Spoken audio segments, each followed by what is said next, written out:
3 ways your workout can hurt you. Did you know that exercise can actually hurt you? Probably not. I didn't either.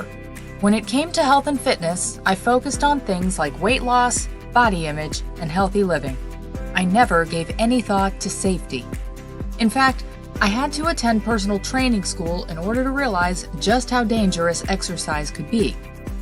I sat through 360 hours of academic education and hands-on practical application just to find out there are hidden dangers that lurk beneath the surface of a lifestyle designed to inspire optimal health and well-being. Now, I'm a huge fan of exercise for every reason imaginable. Working out provides strength, flexibility, and improved function in our day-to-day lives. It keeps us young, energized, and sharp. However, it also encompasses hidden dangers. Exercise comes with risks. Being unaware of them can lead to unnecessary injury and, even death. So in this video, I'll discuss 3 things you need to keep in mind if you don't want to injure yourself or worse while working out. Number 1, don't chew gum while exercising. Believe it or not, this can be deadly. When we exercise, our level of inhalation increases. When this happens, the likelihood of whatever it is in our mouth getting sucked into the airway is much higher. Since gum is flexible in texture, it can actually mold itself to fit perfectly into the airway. Under these circumstances, even with a qualified rescuer performing the proper abdominal thrusts to expel the object, it may or may not come out. The longer the brain goes without oxygen, the higher your chances are of suffering permanent brain damage. That is, if you don't choke to death, which has happened.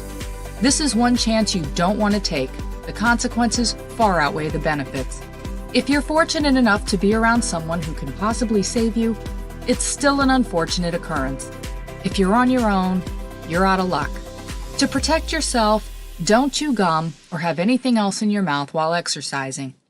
If your mouth gets dry, either keep some water around or get one of those natural hydrating mouth sprays. 2. Warm up and cool down. Warming up before exercise prepares your body for the stress you're about to place on your heart, joints, and muscles.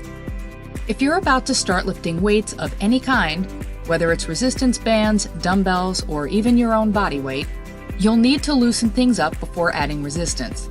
Otherwise, you may be putting yourself at risk for an injury. If you're doing cardio, your heart needs to prepare for that as well. Now, cooling down is more than just a way to relax after exercising. It could, quite literally, save your life.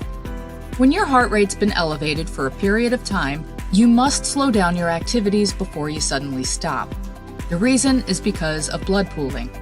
Blood pooling is when the blood settles to the lower extremities of the body and doesn't make its way back up to the heart via skeletal muscle tissue.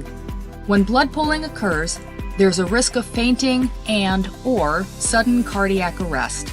When I attended personal training school at Fitness Institute International, Inc., Dr. Anthony Abbott, president and chief instructor, discussed this topic at length and included some unfortunate real-life examples of people who have died from blood pooling due to a lack of proper cool down in our fitness testing specialist course outline. I've shared a few of these examples in my exercise safety book.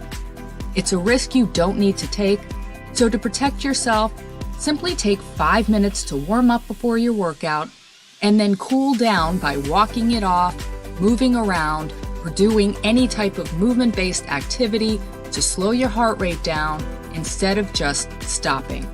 3. Listen to your body. I'm sure you've heard the phrase, no pain, no gain, right? Unfortunately, this has made its way around the health and fitness industry for quite some time. People take it literally, and it isn't necessarily a good thing. See, pain is the body's way of telling you something doesn't feel right. However, certain types of pain may be a positive sign. For example, good exercise pain feels like you've been working hard. You might feel muscle soreness or the burn that accompanies a challenging exercise. You might even experience a bit of wobbliness, as though you've maxed out your ability to do another rep with good form, but all in all, you feel pretty good. You walk away from the workout with a sense of accomplishment. Any post-exercise muscle soreness always goes away. It might be a little uncomfortable, but it isn't debilitating. and it usually disappears within a couple of days. Bad exercise pain is different and alarming. It comes across as an impending cramp, pull, or strain. It feels as though something isn't right. It's your body's way of telling you to stop what you're doing right now, regardless of what you think you ought to do or what your trainer is telling you to do. To protect yourself, know the difference between good and bad exercise pain, and you'll make your fitness program a successful one instead of one that leaves you injured and dejected. Always follow the messages your body gives you. It doesn't lie. Now, if you work out or are thinking of working out, check out my book, A Simple Guide to Exercise Safety: What You Don't Know Can Hurt You. It's available everywhere, and it's filled with tips about how to stay safe when you engage in an exercise program. Thanks for watching.